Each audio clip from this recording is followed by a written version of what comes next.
Trigger warning pour cet épisode qui aborde des sujets qui sont très difficiles, à savoir des violences à la fois physiques, sexuelles, mais aussi psychologiques.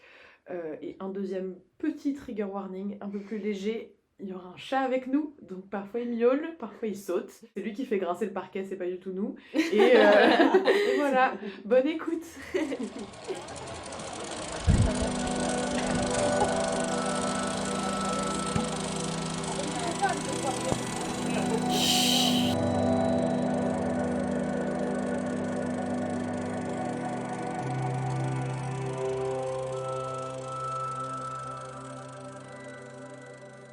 Coucou et bienvenue sur Féministe cherche podcast cinéma. Aujourd'hui c'est Lou qui vous parle et je suis avec Jude. Bonjour. Et Cam. Hello. Aujourd'hui du coup on continue le cycle des sorories, donc les fratries de filles pour ceux qui n'ont pas suivi le premier épisode. N'hésitez pas à l'écouter de ce bas. Qui était sur Virgin Suicide, et aujourd'hui on vous retrouve avec Mustang de Denise Gamze-Ergoven. Avant de rentrer dans le vif du sujet et de parler de l'intrigue du film, on va vous recontextualiser un petit peu le contexte dans lequel il s'inscrit. Donc dans les années 30, sous l'impulsion de Mustafa Kemal Atatürk, la Turquie elle se distingue de l'Occident puisqu'elle accorde aux femmes des droits pionniers, comme le droit de vote qui a été accordé en 1934 en Turquie, soit bien avant la France.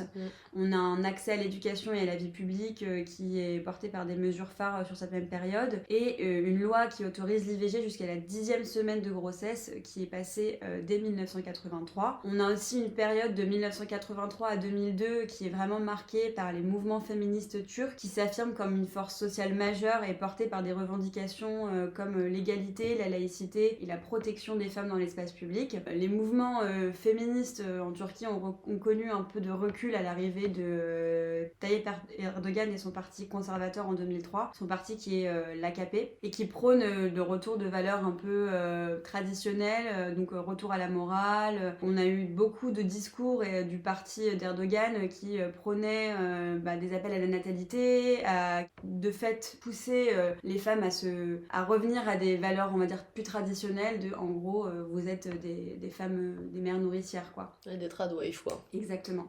Donc le contexte du film s'inscrit dans cette chronologie-là, et le film Mustang sort après les grandes manifestations féministes qui ont lieu en Turquie entre 2012 et 2013, qui ont empêché la passation d'une loi qui restreignait l'IVG, mais qui rendait plus difficile en fait l'avortement en pratique, donc on a un peu fait écho à ce qu'on a aujourd'hui aux États-Unis par exemple. Donc ce film s'inscrit là dans un mouvement où les femmes faisaient preuve de sororie elles-mêmes dans la société turque pour continuer à pouvoir bénéficier des droits qu'elles avaient jusqu'ici. Donc le film, il a été applaudi par la critique turque des grandes villes qui disait que justement c'était un film émancipateur, nécessaire, et qui donnait plus de visibilité aux femmes et qui décriait un peu ce retour à des pratiques conservatrices. Et en même temps, il a été un peu bâché par les médias pro-gouvernementaux et puis par les personnes qui vivaient plus dans des zones rurales qui se retrouvaient un petit peu caricaturées dans le film et qui n'ont pas du tout apprécié le fait que le film les dépeigne de manière aussi simpliste. Il faut savoir que la Turquie, c'est quand même un très grand pays. Effectivement, un film comme Mustang, même s'il est nécessaire et qu'il est, on le verra, je pense, utile pour comprendre certaines dynamiques qui existent encore en Turquie, il ne reflète pas l'entièreté de la population turque. Et notamment, il montre peut-être, quand on s'y intéresse et quand on s'intéresse à la société turque, la grosse diversité qui existe entre les zones rurales et les grosses villes turques. Comme Istanbul. Exactement, comme Istanbul, Bodrum, Ankara. C'est là où on se rend compte que la critique a salué le film dans les grandes villes, et dans les zones rurales, au contraire, qu'il a été plutôt reçu avec méfiance. Il y a eu des salles qui ont refusé de le distribuer justement dans les zones un peu plus éloignées des grandes villes. Et c'est ce qui fait qu'aujourd'hui le film résonne encore beaucoup en Turquie, qu'il est encore présenté comme une œuvre émancipatrice dans les écoles. À chaque fois qu'il y a des mouvements qui se battent pour la libération des droits des femmes ou pour l'émancipation des femmes, ce film est cité comme une œuvre phare pour vraiment mettre en lumière les difficultés qui existent encore aujourd'hui. Et je pense qu'au-delà même de la société turque, ce film parle de sujets tellement importants qui transcendent l'espace géographique turc, on va dire, et surtout ce qui explique le succès qu'il a reçu au-delà de la Turquie, et voilà. Et où aussi il y a des critiques qui... Enfin, on en parlait avant l'enregistrement, mais qui disaient que ce film correspondait à une vision un peu orientaliste de la Turquie et que ça dépeignait pas forcément une réalité si prégnante que ça. Après, c'est toujours prendre avec un grain de sel et voilà. Mais, c'est ça. C'est que ce film, il est intéressant et je pense que tout le monde devrait le voir en réalité. Simplement, la société turque est une société qui est quand même très méconnue. Je pense que quand on pense à la Turquie, on pense à Istanbul, on pense à Bodrum, on pense à... Erdogan aussi quand même. Et on pense aussi à Erdogan. Non, mais je pense surtout à Erdogan, moi, personnellement. On pense à Erdogan et son aspect conservateur. Et en même temps, c'est un pays très libéré, très occidental dans sa manière de penser. Et en fait, c'est ce qui fait toute la complexité aujourd'hui et la richesse de la Turquie. Et un régime laïque. Exactement, ça, faut c'est pas un oublier régime ça. laïque en fait. Ouais. Justement, la place de la religion dans le film est une place intéressante parce qu'elle est à la fois... elle paraît très centrale, mais en même temps très peu citée. C'est ça, c'est qu'en fait, dans le film, on en reparlera peut-être un peu plus tard, mais on sous-entend qu'il y a une dimension religieuse musulmane et en même temps on est à contre-courant de certains préceptes religieux et la religion n'est jamais explicitement mentionnée. Donc en fait on se rend compte que c'est de la pratique religieuse via la coutume, un peu comme ce qu'on a pu voir dans Virgin Suicides juste avant, c'est qu'on a des références catholiques très fortes par l'esthétique, par l'iconographie, par la symbolique. On voit beaucoup de croix, on sait que c'est une famille catho et tout, mais pour autant on n'a pas l'impression que c'est une famille qui revêt les valeurs et les préceptes religieux catholiques. Donc on sent qu'en fait cet enfermement qu'on va explorer dans le film Mustang et qu'on a vu juste avant dans Virgin Suicide, il est plus lié à une pression sociale et à une coutume de faire bien pour paraître religieux que dans le fond être vraiment religieux. Et toute cette phase-là est d'ailleurs explorée très bien dans le film avec tous les parallèles et les violences qui existent au sein des dynamiques, autant avec les personnages principaux que les personnes qui sont censées veiller sur elle. Et c'est intéressant de le mentionner et ça nous fait une bonne transition pour parler un petit peu de la réalisatrice. La biographie du coup de Deniz Gamze Ergüven, donc c'est la fille d'un diplomate turc qui a grandi entre Paris, Ankara puis les États-Unis et elle a obtenu une maîtrise d'histoire africaine à Johannesburg apparemment pour entreprendre une thèse d'anthropologie, mais au final elle a intégré la FEMIS en 2002 et sort diplômée en réalisation en 2006. Et donc Mustang c'est son premier long métrage qui est sorti en 2015 et donc qui se déroule dans une famille turque comme on l'a précisé auparavant, et qui suit une sororie qui se fait un peu enfermer et qui remporte un succès critique qui lui valent le César du meilleur premier film et le César du meilleur scénario en 2016. Et il est aussi nommé pour représenter la France aux Oscars pour le meilleur film étranger. Et ça, j'ai pas vu beaucoup de détails là-dessus, mais la réalisatrice a témoigné que c'était en partie autobiographique ce film. Genre qu'elle s'est un peu inspirée de sa vie et tout. D'accord. En fait, dans une interview que j'ai lue, c'était notamment sur la scène du début, donc qui est une scène un peu de joie après l'école où les sœurs jouent avec des garçons dans la mer, quoi. Et elle a dit qu'en fait c'était réellement arrivé dans sa vie et qu'elle s'est fait réprimander aussi pour avoir fait ça. D'accord. Ok. Voilà. Après, je pense pas, enfin j'espère pas que sa vie c'est son film, mais ouais. Du coup, après son premier film Mustang, la réalisatrice a réalisé un film qui s'appelle Kings, qui a l'air de changer drastiquement de thème, on va dire, et d'envergure, parce que les actrices principales sont Halle Berry et Daniel Craig, et que ça se passe aux États-Unis, à Los Angeles en 1992. Donc on est sur un changement d'ambiance, quoi. Rien à voir, et où ça se passe du coup dans un contexte d'émeutes anti-raciste assez forte à cette époque-là. Si vous voulez creuser l'affaire Rodney King, c'est passionnant. Mais du coup, je n'ai pas vu ce film, donc je ne sais pas... Moi non plus. Voilà, on a bien fait nos devoirs avec vous. Et en fait, Et en fait, elle a rien fait d'autre. Et j'ai pas trouvé non plus ce qu'elle a fait par la suite. Ça fait donc 8 ans qu'elle a pas sorti de film. On aimerait bien la revoir. Carrément.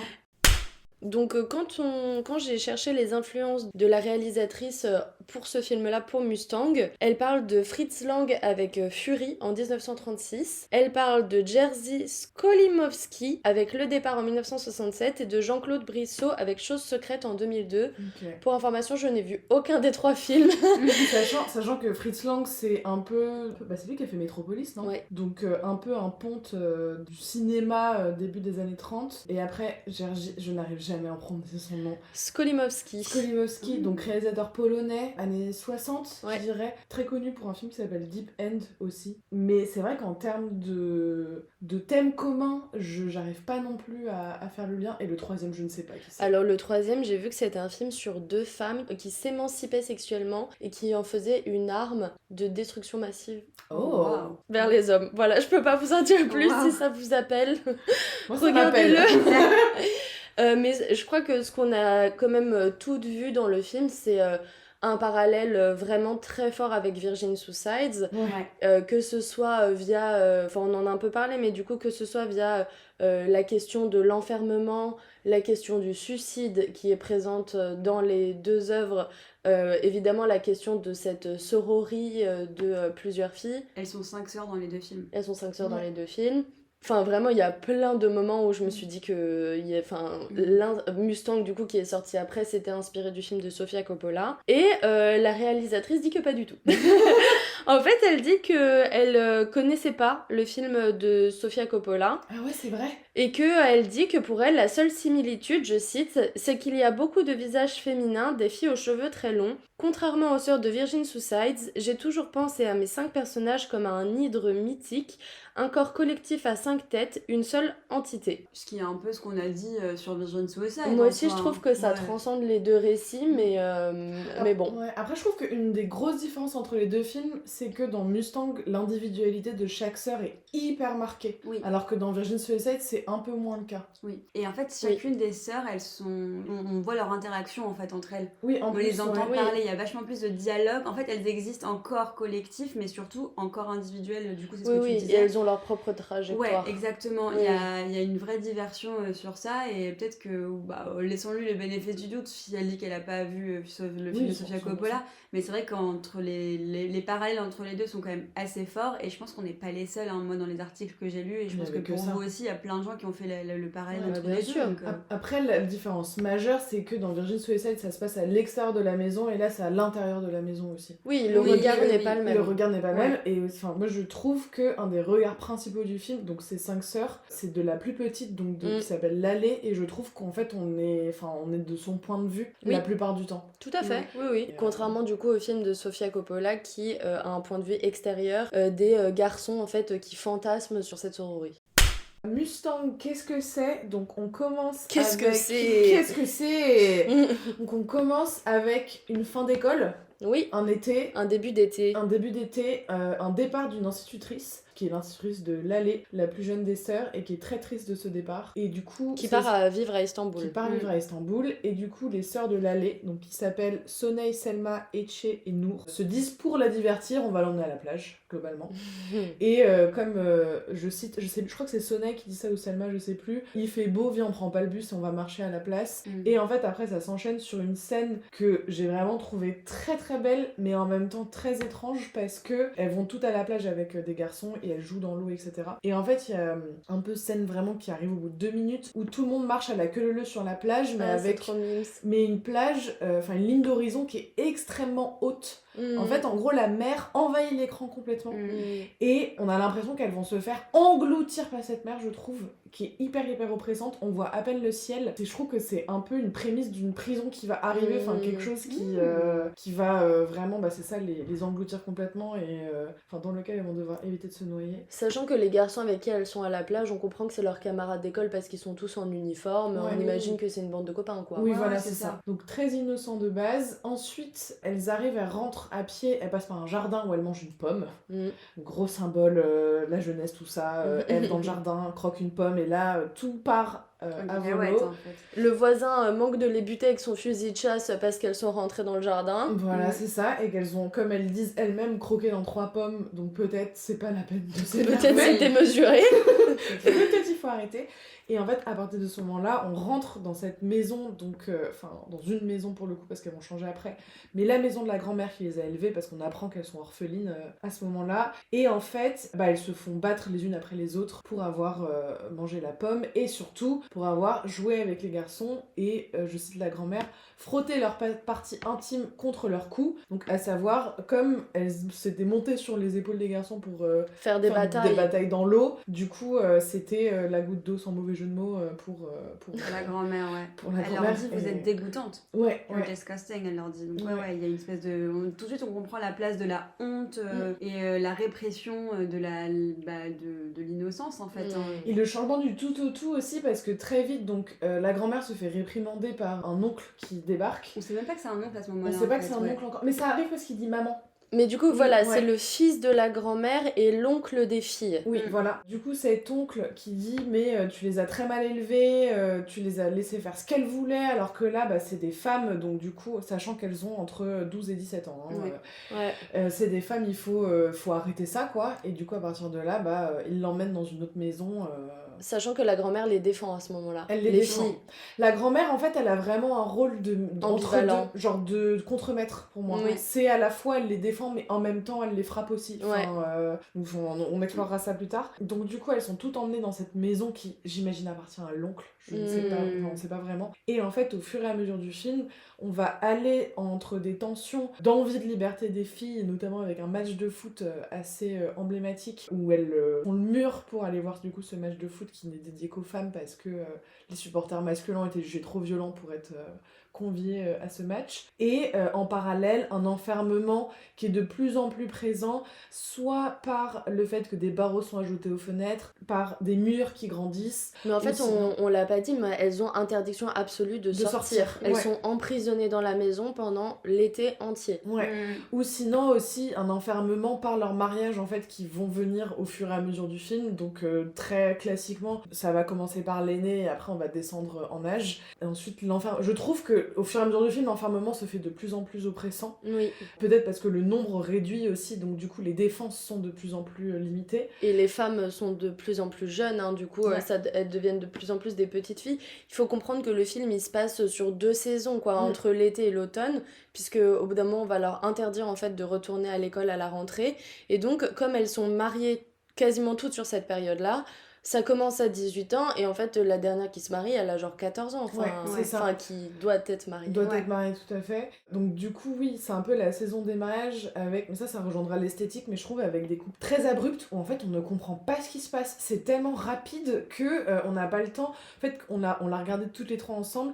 Et il y en avait toujours une qui demandait aux autres, mais attends, mais c'est la deuxième et la troisième qui se sont fait marier parce que là, je suis perdue, il en reste 3, mais j'ai l'impression qu'il y en a 3 qui sont partis. On n'a pas encore tous les prénoms à ce moment-là, et vraiment la rythmique qui est prise, ça suit l'histoire où en fait elles ont tellement transgressé que la grand-mère et l'oncle ne savent plus quoi faire d'elles. On dit transgressé, on met ça avec des gros guillemets. Hein. Oui. Mais en fait, on comprend dans la rythmique du film que c'est vraiment une volonté de s'en débarrasser parce qu'en fait, elles apportent de la honte à la famille parce qu'elles sont très très belles toutes, donc elles sont convoitées par tout le village et qu'en même temps elles-mêmes elles sont en quête de liberté et tout, donc elles veulent plus avoir à subir cette oppression de la grand-mère et de l'oncle. Et donc l'idée c'est de s'en débarrasser pour être sûre de ne pas avoir à gérer les crises qu'elles peuvent faire parce qu'elles se prennent souvent en tête avec la voisine qui les dénonce, la voisine de la grand-mère et de l'oncle qui à chaque fois qu'elle croise une des petites filles dans le village en train de jouer ou de faire quoi que ce soit va les dénoncer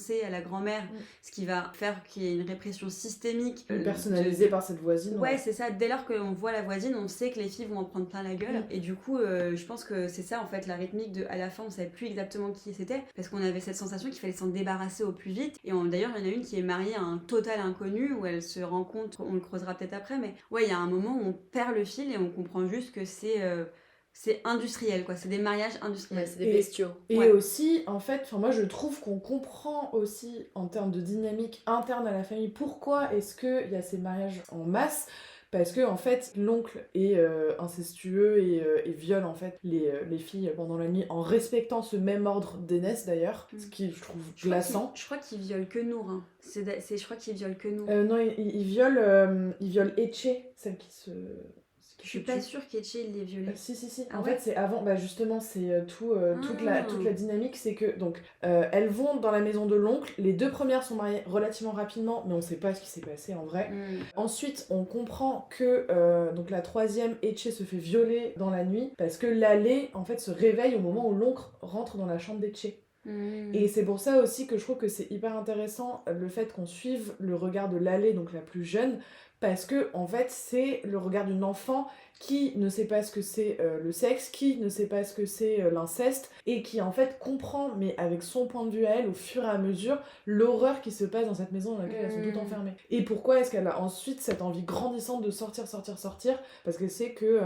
c'est la prochaine. C'est ça. Si elle ne s'échappe pas, en fait, elle va juste se faire manger par le grand méchant loup, parce qu'il y a aussi toute une dimension de conte qu'on pourrait explorer. Moi j'ai tard. dit l'ogre, c'est marrant. Mais oui, moi j'ai dit barbe bleue. Enfin, je voulais vraiment barbe bleue. Le Minotaure aussi. Le Minotaure, tout à fait. Beaucoup de grands méchants. Et donc du coup, on comprend que cet oncle, donc, qui est un pédophile, va voir chaque sœur dans la nuit au fur et à mesure de leur mariage, et que on voit la grand-mère à un moment le réprimander en lui disant arrête de faire ça, et qu'aussi il y a du coup cette scène où elle le réprimande et où Laleh les découvre dans la cuisine en disant qu'elle a soif, et cut, ça passe au mariage de la fille qui s'est fait violer pendant la nuit. Ouais.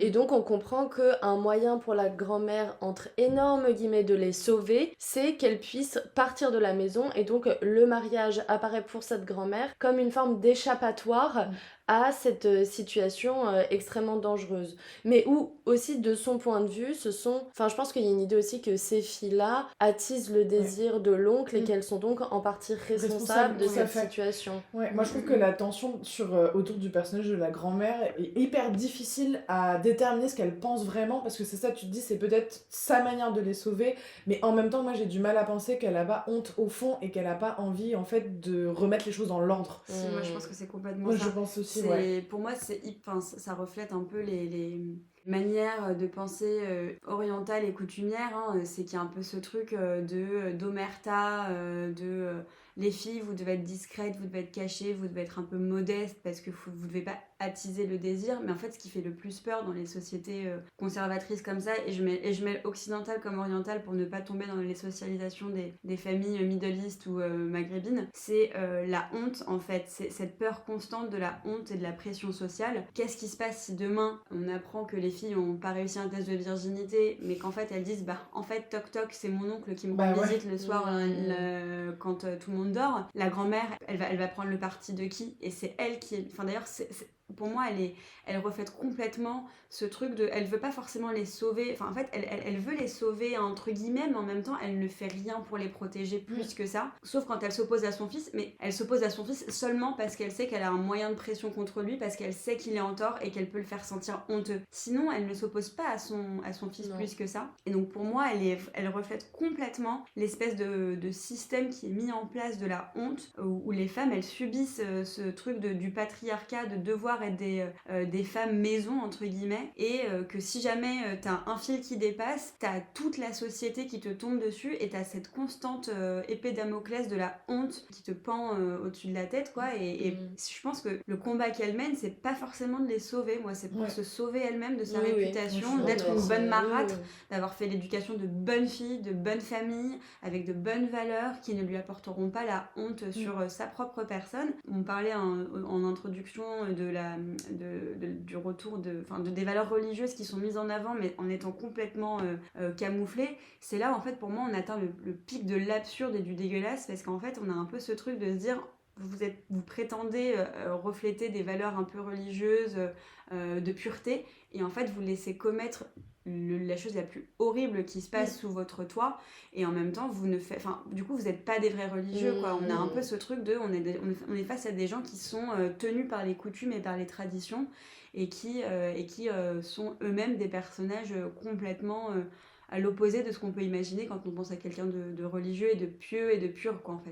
Et de réfléchir aussi. Enfin, c'est vrai que... Et puis sur le fait de faire une usine à j'allais dire à bonne maman, mais... Ouais, c'est ça, a wife factory of the ones on the house. C'est ce que j'allais dire, pardon. Ouais, t'inquiète, c'est pas grave.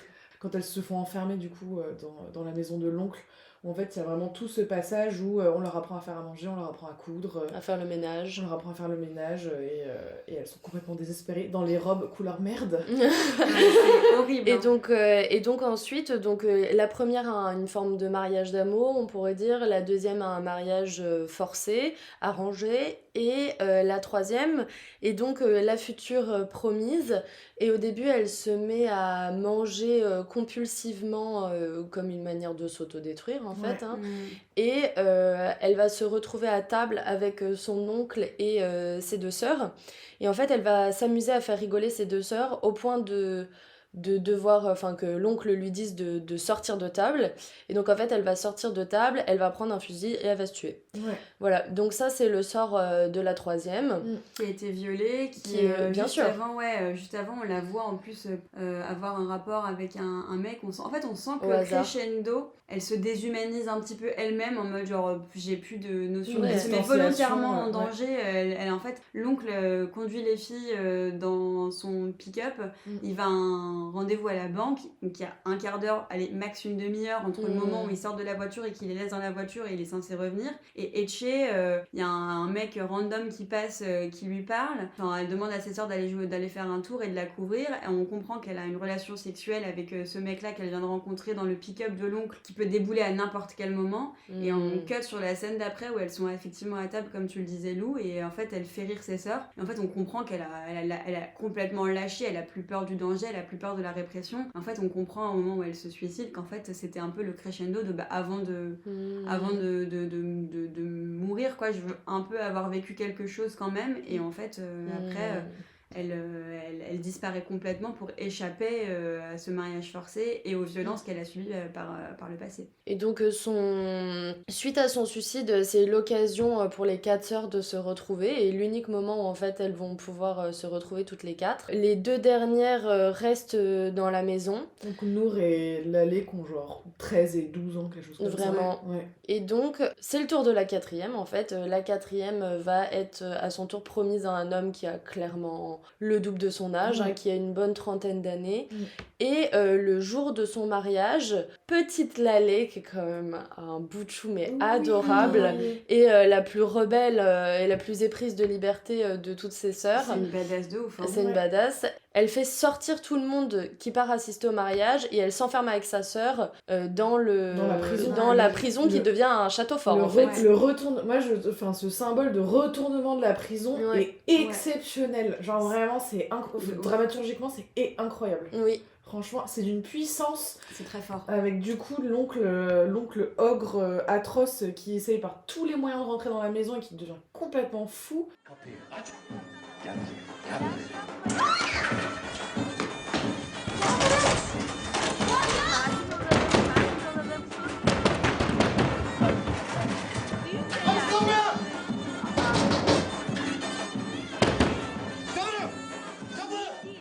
À l'idée de perdre ce contrôle de son château à lui et que ça devienne celui des petites filles, c'est trop bien. Et après, pour finir, ce qu'on n'a pas dit aussi, c'est qu'il y a une espèce d'ange gardien qui veille sur la petite Laleh, la marraine la bonne fée, qui est un vendeur qui se balade dans un camion rouge et qui va apprendre à la petite Laleh, qui manque pas de ressources quand même, faut le dire. Et qui sait vers qui se tourner et en qui avoir confiance. Tout à fait. Il faut le sentir, le Yacine quand même. Tout à fait, ouais. Savoir que tu peux faire confiance à un homme qui doit avoir la vingtaine, seul. Tu vois, seul. Ouais. Elle le connaît pas, hein. La seule fois où ils ont noué un rapport de confiance, c'est quand il accepte de les faire monter dans son camion pour attraper le bus pour aller au match. Oui. Et en fait, après, elle le recroise par hasard, mais effectivement, je pense que toutes, avec ce qu'on a vu du film au début, on s'est dit putain, non, ça craint, commence pas à faire confiance à un random, mais en fait, pas du tout. Ouais, pas du tout. Et donc, ce mec-là va d'abord lui apprendre à conduire, et ensuite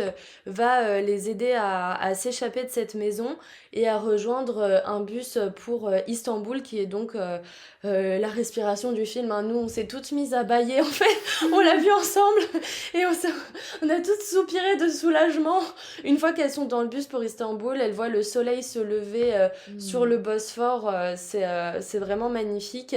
Et elles vont aller toquer à la porte de l'institutrice qui va leur ouvrir et les prendre dans les bras. Donc on ne sait pas ce qu'il en est. Va-t-elle les renvoyer vers cette famille? Va-t-elle les garder avec elle? On se dit qu'elles vont être envoyées en Istanbul et ça va bien se passer. Si c'est l'institutrice du tout début, on peut penser qu'en tout cas c'est plutôt un avenir Radieux, plus radieux. Positif, ouais, en tout cas mieux que ce qu'elles ont quitté. Je pense que jusqu'à la dernière seconde, quand on le voit pour la première fois, on se dit, surtout la scène où elle s'échappe de la prison Oh de là la là, forteresse. Mon Il y cœur avait de avait l'acné. arrêté de battre. Hein. Pareil. Ah, c'était horrible. J'étais tellement Ouais. stressée. Et où il y avait Lou à côté qui arrêtait pas de dire vite, les filles. J'étais genre stop. Je vais canner en fait. Stop. Mon cœur ne peut pas tenir ce genre de stress. De course-poursuite, quoi. Oui, j'étais un peu à fond. On commence par l'esthétique, comme d'habitude. Oui. Mais je crois que j'en ai parlé juste avant, mais ce qui m'a beaucoup marqué, c'est à quel point est-ce que c'était abrupt. Le paradoxe entre un film extrêmement lumineux, avec tout le temps beaucoup de lumière, et en même temps ce tourbillon où on comprend pas ce qui se passe, où on enchaîne en fait des scènes de violence très fortes. On est complètement perdu sur la suite logique des événements. Donc montage qui peut être assez rapide et dramaturgie aussi. Il y a aussi, moi c'est ça, toutes les questions de la ligne d'horizon, avec une ligne qui est tout le temps hyper haute, parce que les murs sont très hauts, le ciel ne se voit pas, le soleil, la lumière est quand même là, mais avec un soleil qui n'est jamais regardé de face, quoi. C'est toujours une lumière par ricochet qui rentre par des petits interstices. Aussi, du coup, on en parlait, la fin, quand elles sont dans le bus pour aller vers Istanbul, avec justement cette grande étendue. Elles sont sur un pont un peu en hauteur qui passe au-dessus du Bosphore, avec cette énorme étendue, cette grande ville, ce grand ciel, et du coup, cette ligne d'horizon qui est basse, je pense, pour une des premières fois du film, et où ça fait, c'est ça donne envie de respirer, quoi. Enfin, il y a un peu un côté de lâcher tout et d'enfin se dire peut-être que ça va aller. Aussi, sinon, moi j'ai beaucoup aimé le fait que ce soit le point de vue de l'allée. Et justement, je pense qu'elle peut être belle parce qu'elle a le temps de voir ce qui arrive aussi. Parce que comme les sœurs sont mariées par rapport à leur âge et que en fait, elles ont toutes vécu dans l'innocence ensemble, mais le passage à l'âge adulte est aussi connues ensemble. Oui. Donc ça veut dire que celles de 17 ans comme celles de 12 ans, elles ont ce passage-là en même temps. Ouais. Donc du coup, celles de 17 ans, je trouve que, ou celles de 17 ou de 16, les deux premières, elles ont pas le temps non plus de vraiment comprendre ce qui se passe et tout. La première, pour moi, un peu plus, parce que du coup, le fait qu'elle soit plus âgée ouais. fait qu'elle a déjà conscience de son propre corps et conscience de ses désirs, et du coup, c'est la seule qui parvient à un mariage d'amour en fait, parce que elle a pu rencontrer quelqu'un et avoir le temps d'expérimenter ses désirs, quoi. Mais d'ailleurs, on le voit dans la manière dont son mariage et même la relation qui se construit, elle est filmée. C'est qu'il y a vraiment ce truc où, au début, on la voit à la fenêtre en train de faire les yeux doux à son mec qui est dans le jardin. On la voit aussi à un moment se battre avec sa petite sœur Lalé qui lui pique son soutif. On se dit, mais peut-être que ce soutif-là, parce qu'en fait, elle vit son amour pleinement, en fait. Sonaï. Ouais. Elle vit son amour pleinement. Son mec lui fait des déclarations d'amour dans l'entrée de la maison qui a le don d'irriter son oncle parce qu'il lui écrit sur la route en lettres rouges, Sonaï, tu es à moi. Ce qui est pas non plus une déclaration d'amour de folie furieuse, non, si je peux me permettre. Ça, je me suis posé la question de savoir. Non, ça, je me suis posé la question de savoir si c'était pas la traduction française qui était mal faite, parce que je vois pas trop à quel moment ça. Enfin, vu la réalisatrice et son rapport à l'amour et comment elle essaie de dépeindre les choses, je pense que il y a une nuance en turc. Moi je sais pas, je pense que c'était plutôt que juste ça va être un amour enfermant malgré tout, mais que c'est. Elle a quand même l'air heureuse. Oui, mais c'est pas pour autant que ça va être chouette. Oui. Puis ça reste quand même des enfants de 17 ans. Enfin, et puis en fait aussi on ne les voit plus. En fait les grandes sœurs, à partir comme on est très centré sur celles qui sont enfermées dans la maison, on ne sait pas ce qu'il advient de ces grandes sœurs, à part le moment où on oblige l'une d'entre elles à faire un test de virginité à l'hôpital parce qu'elle n'a pas saigné sur les draps. Mais sinon on les voit plus, en fait on sait pas ce que devient leur quotidien. Non, c'est vrai. On sait pas ce que devient leur entrée dans la nouvelle famille, et on comprend que c'est aussi ce que subissent les petites, c'est qu'elles ne voient plus leur sœur. Sur l'esthétique justement, moi je voulais juste dire que j'ai beaucoup aimé ces plans très rapprochés sur ces 5 filles ensemble. En fait on les voit très très souvent toutes collées, donc soit dans un espèce d'embranchement de jambes, de bras, de têtes qui sont partout enfin de ces 5 corps en fait, ou alors des têtes les unes contre les autres, Avec des les- câlins, etc. Et ça, j'ai trouvé ça vraiment très beau. Elle baigne tout le temps dans une lumière dorée, en plus dans ces plans-là aussi. Donc il y a un côté très angélique, très. Elles sont trop belles pour être vraies, elles sont trop pures pour ce monde. Il y a vraiment des plans trop similaires à Virgin Suicide, notamment le plan où elles sont entrelacées dans la chambre. Oui. En fait, quand on les voit ensemble, elles sont tout le temps en train de jouer. Alors elles se distraient comme elles le peuvent. Il y a un moment qui nous a un peu fait bader hier. On s'est dit, les pauvres, elles s'en seraient dues à ça. C'est qu'on voit Lalé en train de jouer avec une espèce de pseudo-batte de baseball qui n'en est pas une. On comprend que c'est un rouleau de quelque chose et elle tape une balle rebondissante contre un mur, quoi. Donc elle a une espèce de Elle se la prend sur la tête. Voilà, exactement. Shit. On les voit à un moment essayer de bronzer, profiter du soleil. Donc elles sont enfermées chez elles. Il y a un rayon de soleil qui rentre dans la pièce et elles sont en pseudo bronzette. Il y a un truc très très très doux à chaque fois. Elles sont toujours dépeintes un peu de manière très douce, même quand elles sont dans des moments très très difficiles. Je pense au mariage de Selma quand elle pleure, ou bien le moment où elle va faire son test de virginité avec sa robe de mariée après que le mari ait pété un câble parce qu'elle a pas saigné. Non, il a pas pété un câble. Il Non, est, c'est la il est famille. aussi stressé qu'elle. Hein. Ouais. Pour moi c'est un peu pété un câble dans le sens où le mec il l'envoie quand même à l'hosto le Ah soir non, du mais bien mariage, sûr, non, quoi, mais tu je vois, je le défends pas, mais genre oui. juste j'ai l'impression que lui aussi, du coup, il subit cette pression sociale de attends, mais c'est où, mais je leur dis quoi, moi, qu'est-ce qui s'est passé? et Lui puis- aussi, il est aussi perdu qu'elle, hein. Puis le contexte étant, donc Oui. une nuit de noces, Selma et son mari qu'elle connaît depuis 4 heures ont couché ensemble, on Quelle imagine. horreur. Et il y a la famille du mari qui toque à la porte en mode montre-nous les draps, montre-nous les draps. De manière Mm. extrêmement pressante. Ouais. Aussi, dans le plan des 5 filles toutes ensemble, il y a vraiment ce plan très Converse 2007, Oui. en mode genre, oui. tu vois ce que je veux dire? C'est Genre, vu l'affiche, par en elle a dessous. ça, ouais. Ah oui. Je crois que c'est sur l'affiche cette Ah image. bah voilà, Je suis vu par en dessous, en fait, on voit donc comme un plan pris directement du bas, où on voit les 5 filles collées les unes aux autres, et donc leurs têtes, leur front collés chacune les unes aux autres. C'est l'un des plus beaux plans et c'est le plan qui sort avec la réplique de Salma qui dit c'est le dernier moment où on sera tout ensemble. Et après il y a un parallèle où après le suicide de Etche, on les retrouve tout ensemble, mais à 4 du coup. À 4, ouais. Et il y a il y a ce plan là, la scène de mariage, moi je trouve qu'elle est belle aussi. Enfin, quand on voit Sonaï un peu heureuse, vivre son plein amour. En fait, de manière générale, moi je trouve qu'elle les filme vraiment comme étant des créatures surnaturelles en fait. Un peu comme dans T'as Virgin trouvé Suicide. Ouais, moi j'ai trouvé. Et elle est toujours très douce avec eux sur la caméra. Oui, Ça, c'est certain. Oui. mais parce que c'est des jeunes filles aussi, enfin... Oui, mais tu vois, je trouve que du coup, ça renforce un peu ce côté. Pour moi, ça renforce la métaphore de la pureté, qui n'est pas forcément une métaphore, parce qu'on comprend que en fait, elles expérimentent très peu de choses, même si elles sont très rebelles. Hein. Et même qu'il y a un peu cette dichotomie entre. Enfin, même la scène du match, elle est exceptionnelle. L'esthétique, on dirait que c'est sorti d'un clip. Il y a beaucoup de flash, les couleurs vives qui ressortent.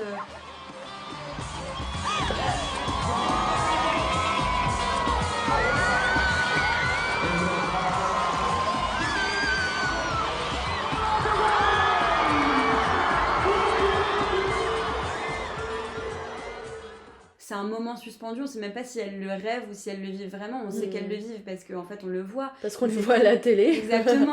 mais la manière dont c'est filmé, moi ça m'a vraiment rappelé les plans dans Virgin Suicide où en fait c'était des flashs imaginés, alors que là c'est un vrai moment, mais on marque l'euphorie ultime qu'elles auraient pu imaginer vivre.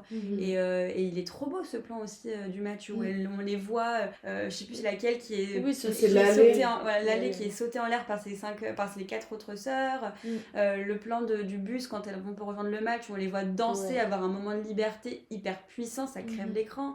Donc ouais, moi je trouve qu'elle est très douce avec elle et qu'en même temps, même dans les moments les plus difficiles, tu vois, quand elle essaie de s'échapper de la maison par exemple, la caméra elle est hyper tendre avec elle utilise beaucoup de lumière dorée en fait pour moi avec elle. Oui, mais aussi du coup pour le match de foot, en fait c'est que Lalé adore le foot et elle voulait aller voir un match, sauf que son oncle, le gros caca, évidemment dit non. Le boudin, parce que, je cite, il y a des hommes. Voilà, fin de la justification. Et Le boudin. du coup, Lalé monte un peu une espèce de braquage de banque inversé où elle s'extrait toute de la prison pour aller voir le match. Et c'est le première rencontre avec Yacine, du coup, la marine fée dont on a parlé précédemment. Elles vont, donc c'est un match qui n'est dédié qu'aux femmes, dans le sens où les hommes supporters ayant fait beaucoup trop de... Enfin, je sais pas, genre de grabuge. Non, mais étant des hooligans violents qui se sont battus les à la ultras, sortie du stade, l'oncle dit ça. Il dit, mais je vais pas t'emmener dans un endroit où il y a que des hommes, est-ce que t'as vu à quel point ils sont violents ? Oui, voilà, c'est ça. Solution, ne mettez que des femmes dans un stade, voilà, ça supprimera la violence masculine. Et parce que lui, c'est un saint, en fait. Hein. Oui, tout à fait. Mais ça, ça me fait penser aussi, je trouve ça hyper intéressant, la tension du film entre la violence que la famille décrit de l'extérieur, alors qu'en fait, la violence la plus intense se vient de passe dans la l'intérieur. maison.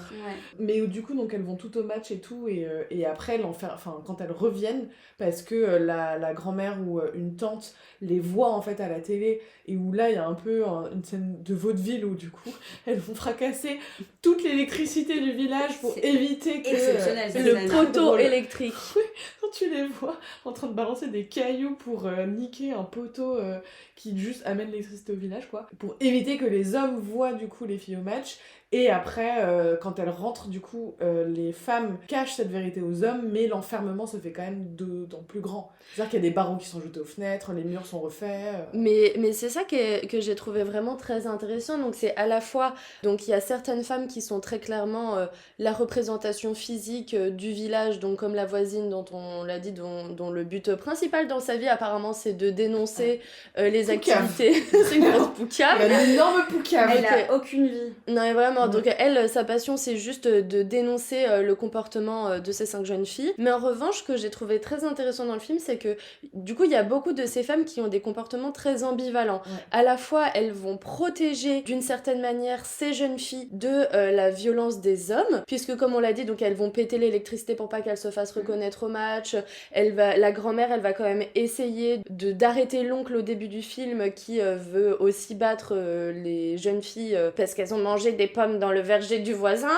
Et donc en fait il y a vraiment ce truc là, à la fois elles participent à leur propre oppression et à la fois elles sont une forme de protection, et je trouve ça hyper violent pour ces filles qu'est-ce que ça peut vouloir dire l'amour pour elles, quoi. Et aussi à qui faire confiance. Et à qui faire confiance. Parce qu'il n'y a aucune fiabilité, il n'y a aucune stabilité, tu sais jamais comment elles vont réagir, et aussi en plus je trouve que les moments de protection ils sont cachés, parce que en fait justement le moment où Lalé surprend sa grand-mère qui parle à son fils, donc l'oncle de Lalé, en lui disant arrête de violer ces petites filles, quoi.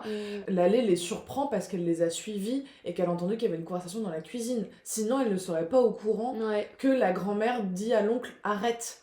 Et c'est vrai que je me dis, donc cette preuve là de semi-protection, parce qu'en fait elle participe juste aussi à l'oppression, bien sûr, ça fait que en fait je pense qu'elles savent même pas qu'elle la protège. Même elle dit justement sur l'histoire du match de foot et la grand-mère qui défonce les trucs électriques, qu'elles ont appris que plusieurs années plus tard que la grand-mère avait fait ça en fait. Oui. Non mais je pense que pour elle la grand-mère n'est clairement pas une alliée, et qu'un c'est bourreau. pour ça juste c'est pour ça, mais je pense qu'au fond elle ne l'est vraiment pas, elle les protège pour se protéger elle-même, parce que t'imagines l'oncle s'aperçoit que les 4 filles, les 5 filles sont au match alors qu'il a ses potes à la maison et qu'il y a les femmes des voisins avec eux dans la cuisine. Comment tu gères ça? C'est une crise. D'ailleurs, la première image qu'on a d'elle quand la voisine voit les filles à l'écran, c'est que la grand-mère lâche le plateau de bouffe qu'elle était en train de tenir entre les mains et qu'elle fait une syncope en live action, quoi. C'est tellement dramatique. Mais ça montre à quel point c'est absurde.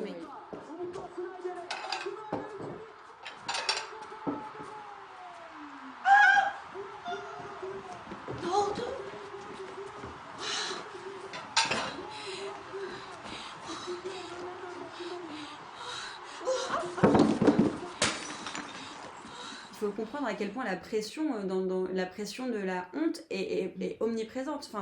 Moi je viens d'une... encore une fois, je dis pas ça pour stigmatiser du tout, parce que je pense qu'il faut vraiment faire très attention. Moi je viens d'une famille du coup très tradie avec un background maghrébin.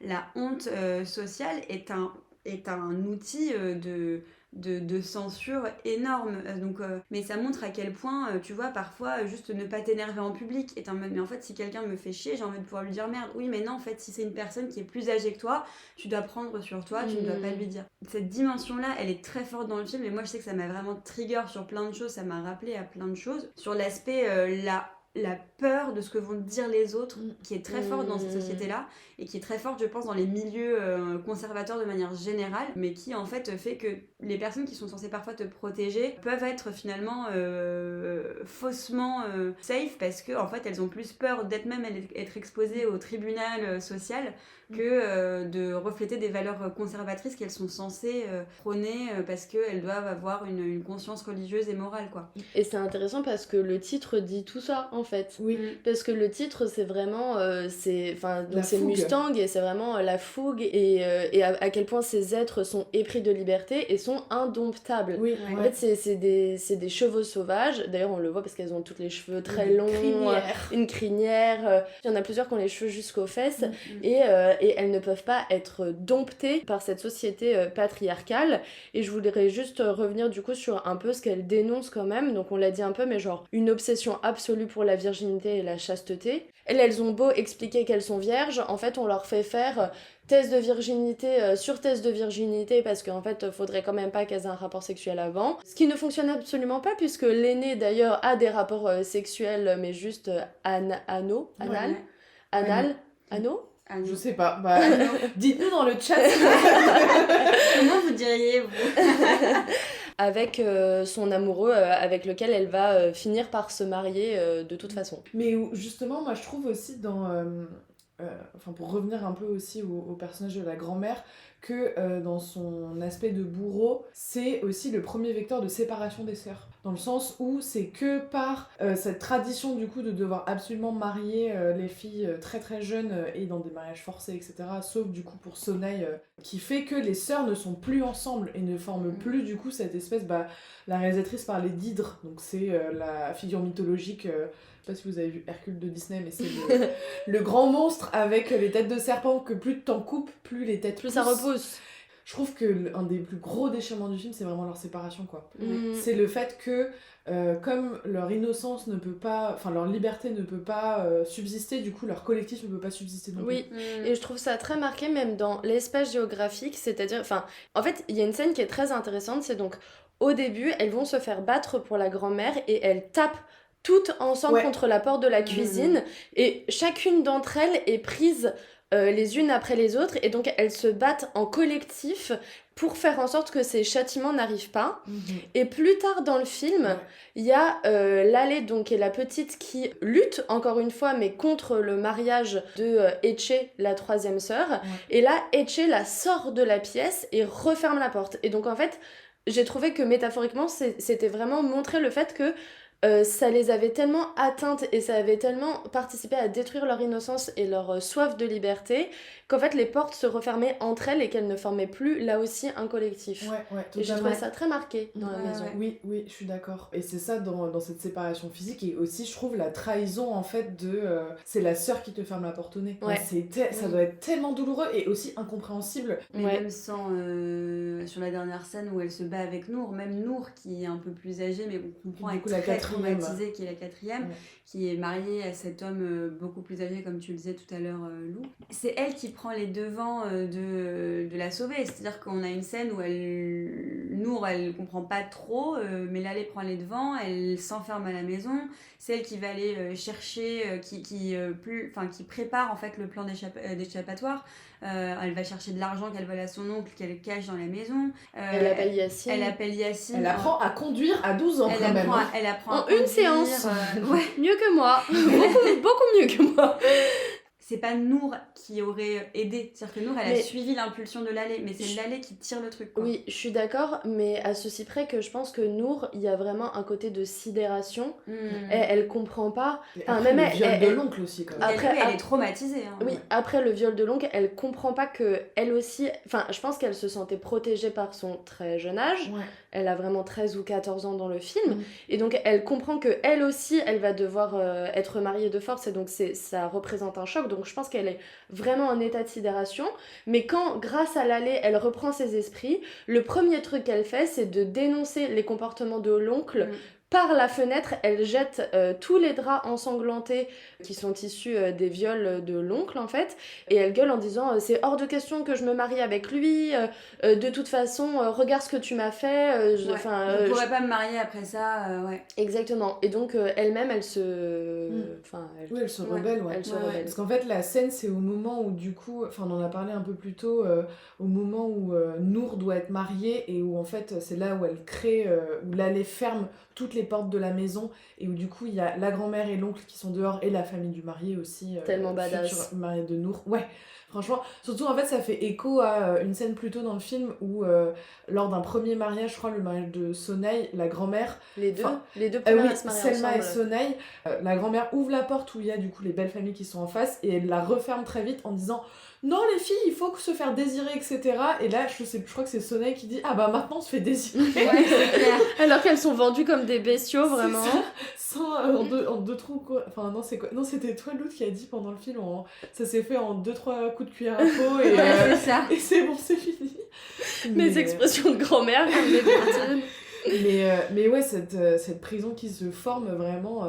Mais d'ailleurs aussi peut-être parler un peu de tous les mythes qui illustrent le film.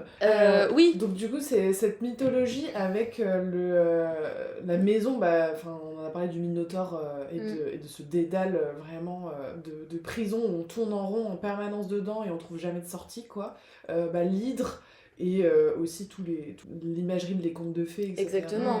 Oui, parce que c'est aussi les princesses dans leur tour d'ivoire. Enfin, il y a un côté où donc Sonaï, la première, elle descend par la gouttière pour rejoindre son prince charmant, finalement, tous les soirs, et elle remonte en lui faisant des bisous avec la main du haut de sa tour, en fait. Avec ses longs et c'est vraiment une tour d'ivoire qui est une prison. Ça fait vraiment du coup penser aux contes réponses, toutes les princesses qui sont enfermées, Shrek également. Tout à fait. Et qui sont gardées donc par ces dragons et ces ogres qui peuplent la maison. La marraine la bonne fée, on a dit, qui est représentée par Yacine, ou l'ange gardien, en fait, on peut lui donner le nom qu'on veut, mais là où j'ai trouvé ça intéressant, c'est que guess what, il n'y a pas de prince charmant à la fin qui va venir te sauver de ton dragon, et il y a qu'elles-mêmes qui peuvent parvenir à se sauver et à être et donc à s'échapper ensemble. Avoir une voiture du coup. Mais c'est un cheval. Ou un carrosse. Carrosse. Mais ouais, je trouvais aussi toute l'imagerie des parents morts qui est très très compatible quoi. Et cet aspect aussi de c'est ça un peu anti-conte, comme tu disais Lou, au fur et à mesure en fait les princesses dépérissent. Et aussi pour moi motif de conte de fées absolu, la pédophilie extrêmement présent en fait dans tous les contes, étant donné que une des raisons principales de l'existence de ces contes c'est le fait d'éduquer en fait les enfants à reconnaître les grands méchants loups. Donc le petit chaperon rouge, c'est complètement ça. Même aussi Barbe Bleue, il y a vraiment moi l'oncle de ce film m'a énormément fait penser à Barbe Bleue, qui accumule en fait les victimes comme ça, au lieu de les mettre dans sa cave et de les pendre, juste il les fait sortir et il les marie de force à des hommes. Mais globalement on a vraiment cette espèce, c'est ça, d'ogre qui vient te chercher dans ta chambre et ne te laisse pas t'échapper. Ton innocence quoi. Tout à fait. Sachant qu'en plus dans Barbe Bleue c'est la sœur de la dernière victime de Barbe Bleue qui la sauve en plus. Mais ouais, je trouve qu'il y a vraiment cette imagerie là qui fait sens, parce qu'aussi ça ne sont que des enfants, et comme on est du point de vue de Lalé, c'est normal aussi que je trouve que sa vision de la vie soit aussi transformée par ces histoires qu'elle connaît et qui peut faire sens de cette réalité immonde auquel elle est confrontée quoi. Ce que j'ai trouvé très intéressant sur le personnage de l'oncle et de sa violence, qui est donc en fait on la voit au fur et à mesure du film, c'est la violence sur ces petites filles, mais c'est aussi par exemple il est au mariage, le pélo il sort un gun et il tire en l'air quoi. Oui, ça c'est des traditions après. Bon, mais en tout cas, il y a beaucoup d'hommes avec des armes à feu dans ce film. C'est beaucoup dans les traditions, même dans les mariages rebeux, habituellement, t'as des coups de fusil en l'air. Oui, c'est des coutumes, moi, c'est des traditions. Moi, je trouve ça hyper violent. Mais bon, il y a la même en Corse, mais... en tout cas, la plus jeune, elle se bouche les oreilles, elle est quand même un peu choquée par ce qui se passe. Moi, personnellement, par exemple, j'ai pas... je sais que c'est coutumier et que c'est traditionnel, pour autant, ça me fait mal, ça me casse les oreilles, et c'est pas une tradition que j'aime particulièrement, tu vois. Mais c'est traditionnel, et je pense que pour le coup, ouais, c'était Bon. c'était juste... mais c'est comme les tenues qu'elle porte, c'est comme toute cette...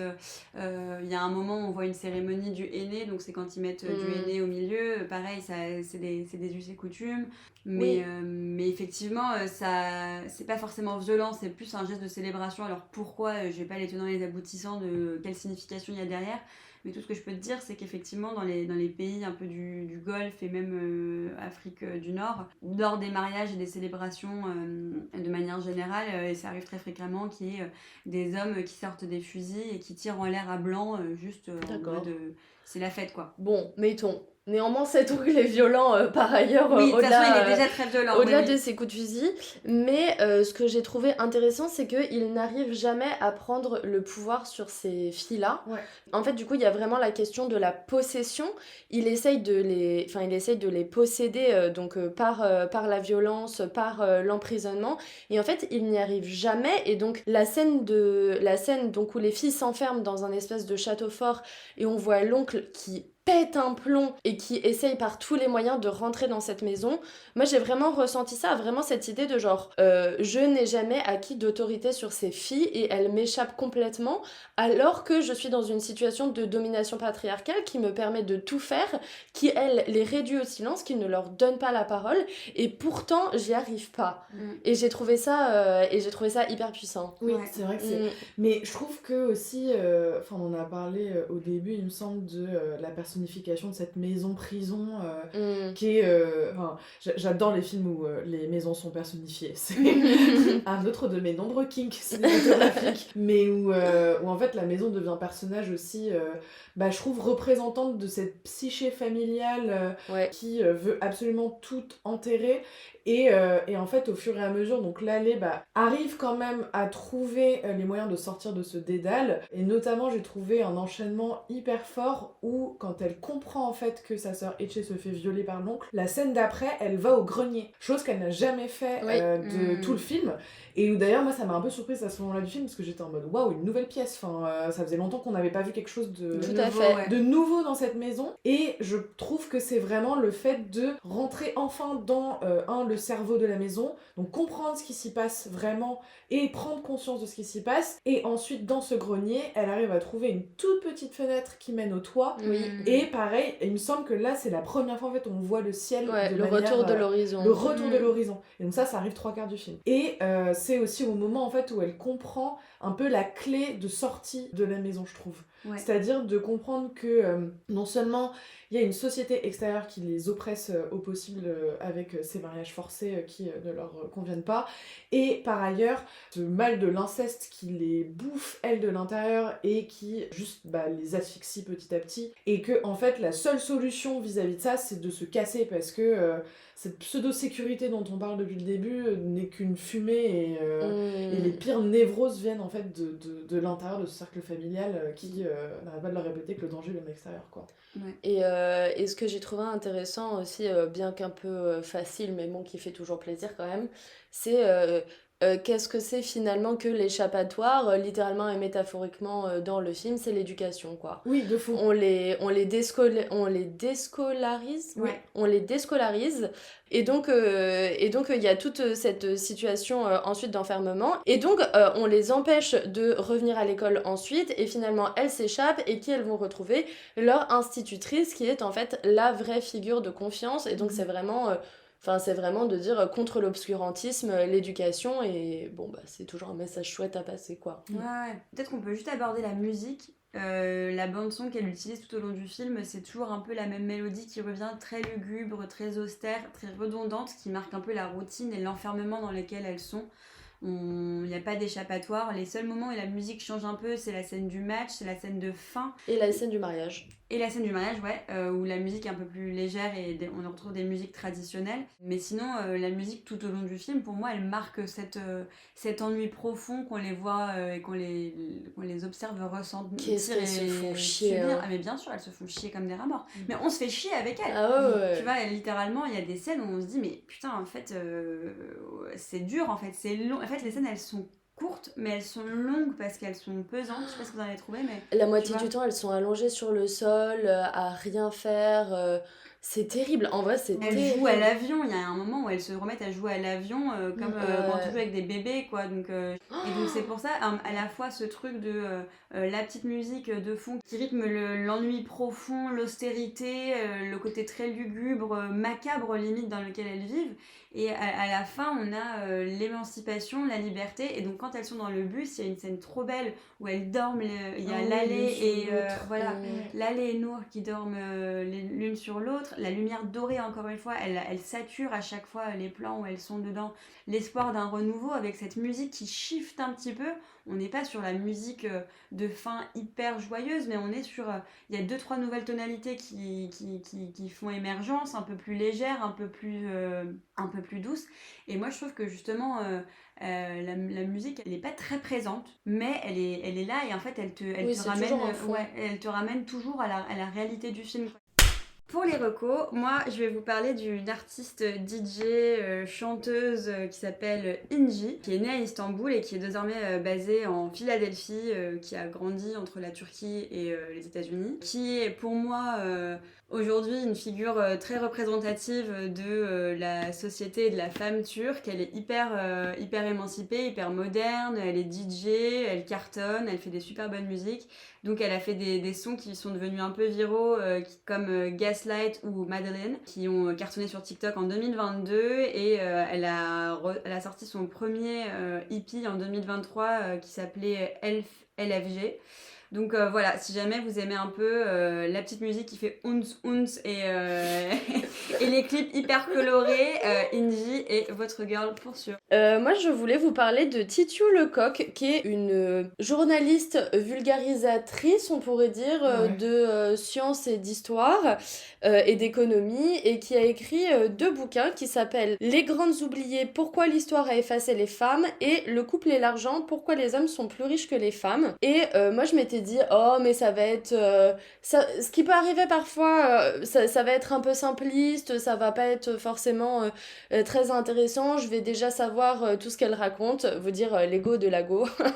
et en fait, c'est vraiment super. Les Grandes Oubliées, du coup, ça parle vraiment depuis la préhistoire jusqu'à nos jours, de comment le patriarcat s'est installé dans le monde, comment la domination masculine s'est installée dans le monde, et ça retrace aussi quelques grandes figures féminines et aussi des mouvements de femmes collectifs, et c'est ça qui est le plus intéressant en fait, hein. C'est pas de sortir 2-3 figures du chapeau et de dire ah mais si regardez il y a eu des femmes importantes et elles ont été oubliées, c'est aussi d'expliquer tout le mouvement d'invisibilisation des luttes menées par des femmes, hein, et pas seulement des luttes féministes. Et donc ça c'est vraiment formidable. Et Le couple et l'argent, ça permet aussi de vraiment réfléchir dans les couples hétérosexuels notamment. Après ça peut s'appliquer aussi aux couples homosexuels parfois, mais les dynamiques de domination sont quand même plus importantes dans les couples hétérosexuels, à quel est notre rapport à l'argent, comment on fait pour conserver l'égalité et faire en sorte que les femmes ne soient pas lésées tout au long de leur vie. Alors évidemment que ça passe par des changements de loi, on va pas se mentir,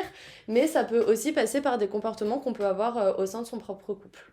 Voilà, et ça c'est cool. Hyper intéressant. Très sympa, effectivement. Oui. Du coup, moi aujourd'hui je vais vous parler d'un film qui s'appelle Priscilla, folle du désert, donc que j'ai vu cette semaine et qui est réalisé par Stephen Elliott en 1994 et qui met en scène alors Terence Stamp, Hugo Weaving qui est l'agent Smith dans Matrix et Guy Pearce. Bref, c'est un film où on suit 3 drag queens dans les années 90 qui traversent le désert australien pour aller faire un spectacle. Et c'est iconique, hein. Je pense qu'il n'y a pas d'autre description possible. Enfin, les dialogues sont hyper ciselés, leurs costumes sont fous, c'est beaucoup de bonheur, même si peut-être un peu daté évidemment, mais quand même cool à voir parce que ensuite ça a vraiment influencé toute la culture de RuPaul notamment, de l'émission Drag Race, etc.